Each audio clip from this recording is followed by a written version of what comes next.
Bonjour, bienvenue, nouveau numéro de Valeurs Ajoutées sur Boursorama. Aujourd'hui, on se demande si la Fed va-t-elle oser relever ses taux dans la zone des 6%.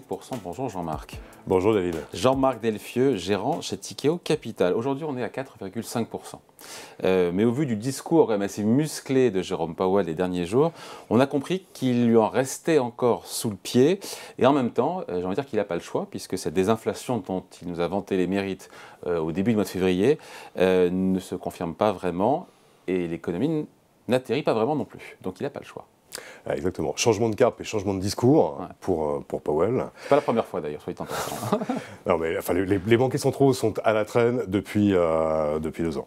Et ils continuent. Et là, effectivement, ils viennent dire que peut-être qu'au vu des derniers chiffres d'inflation et de l'activité et du chômage qui reste extrêmement bas, il y a plein d'emplois aux États-Unis, peut-être que le prochain move de la Fed, donc une hausse des taux, le 22 mars, sera peut-être de 50 points de base et non pas de 25 points de base comme elle avait fait la dernière fois. Et 25 points de base qui étaient encore dans les tuyaux il y a quelques jours. Et on a compris qu'après ce discours-là, il y aurait sûrement une bascule. Oui, exactement. Et là, il faut quand même se rendre compte que les marchés anticipent un taux terminal, c'est-à-dire un taux maximum des Fed Funds de à peu près 5,75. Il y a un mois, on était à 4,75. Donc il y a eu une envolée de ces attentes de relèvement de taux qui est très conséquente. Ça a emmené d'ailleurs tous les taux de la courbe américaine, notamment 2 ans et 5 ans, 1% plus haut en espace d'un mois simplement. C'est encore gigantesque.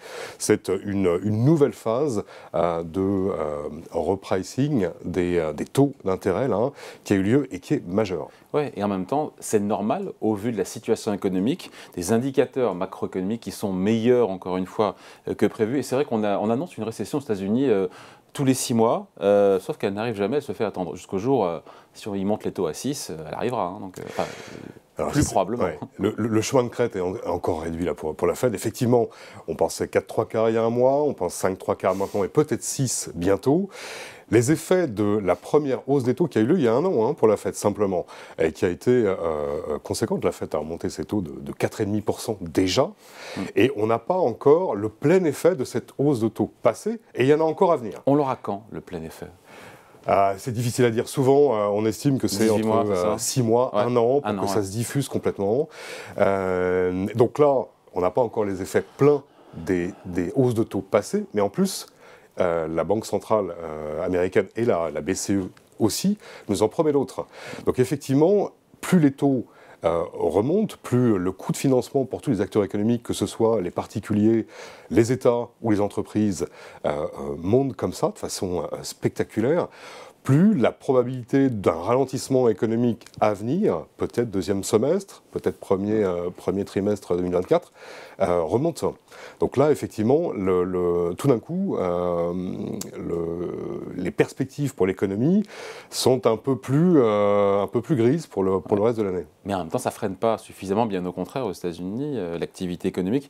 Et on se dit qu'assurément, Jean-Marc, avec des taux d'intérêt autour de 5,5 ou 6%, il y a un vrai risque de récession qui, en tout cas, augmente sensiblement. Il y a un risque de récession qui augmente. Qu'on ne voit pas aujourd'hui, encore une fois.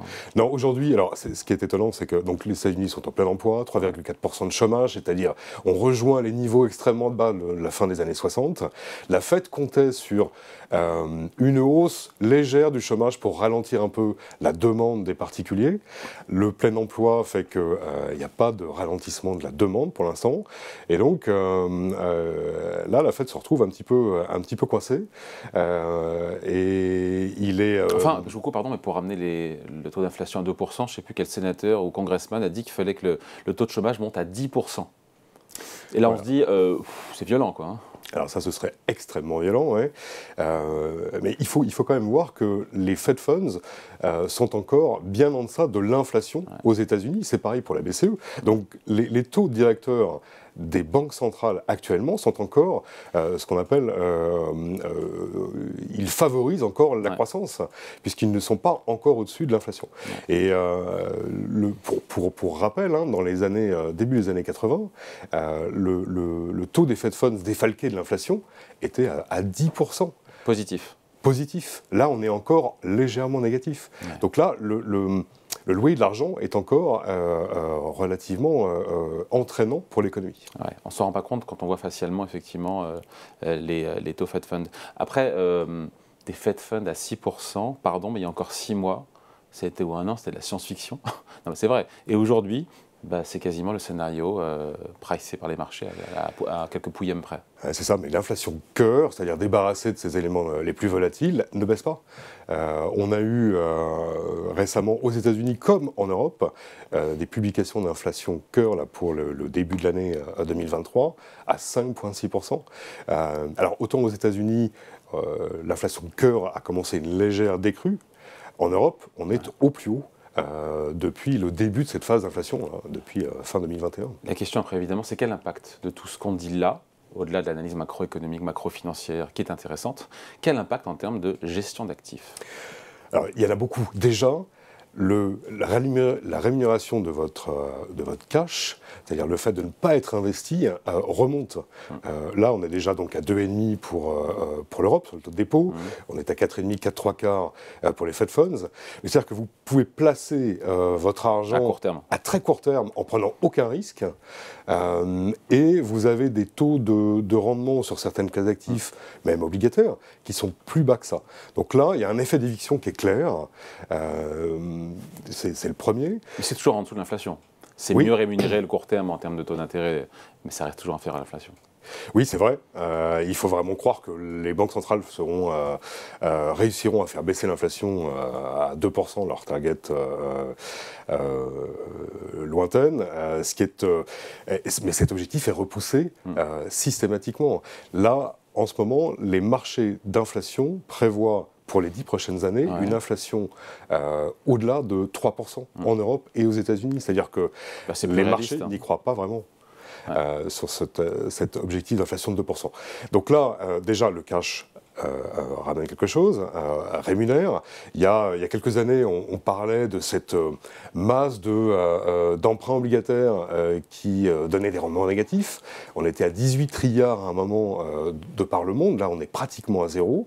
Donc, il y a une alternative maintenant à l'investissement long, que ce soit la partie action, la partie obligataire.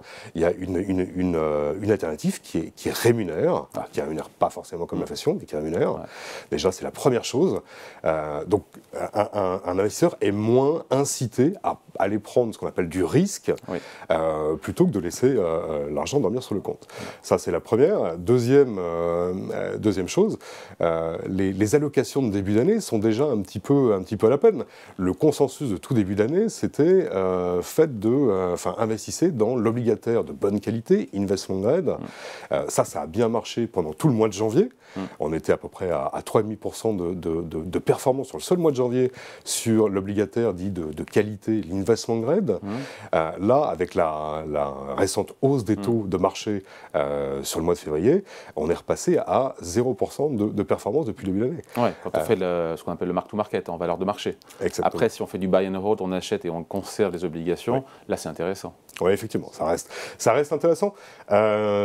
Si tant est que l'inflation reflue et que les banques centrales arrêtent d'en monter les taux. En tout cas, il y a quelque chose maintenant qui est assez clair pour tout le monde, c'est que les taux directeurs des banques centrales, mais les taux de marché également, vont rester plus hauts plus longtemps. C'est-à-dire que là, les marchés qui anticipaient une baisse des taux... c'est terminé. Sur cette année, l'année prochaine, c'est terminé. Ça. Alors sur l'année prochaine, pas encore. En tout cas, cette année, c'est mort. Pratiquement. Les marchés anticipaient fin d'année dernière à peu près deux baisses de taux et demi de 25 points de base sur le second semestre 2023. Non. Il en anticipe plus qu'une. Et ce sera sûrement niette des deux côtés de l'Atlantique. Ça devient de plus en plus improbable. Voilà. Bon, écoutez, merci beaucoup. D'autres impacts, sinon qu'on a oublié, on finit là-dessus. Impact en termes de gestion, sinon ce qu'on a dit entre les taux courts, les taux longs Oui, probablement, parce que quand le prix, en tout cas ce que rapporte le sans risque d'État, par exemple, aussi comme ça, avec, avec autant de force, là, dernièrement, ça pose question sur la valeur de toutes les autres classes d'actifs. Donc là, il y a une incertitude qui est effectivement sur l'obligataire, mais qui se répercute sur toutes les autres classes d'actifs, actions compris. Notamment les actions. Merci beaucoup. Explications et points de vue signé Jean-Marc Delfieux pour Tikehau Capital. Salut Jean-Marc. Merci David. Et Valeurs Ajoutées revient dans 2 semaines sur Boursorama.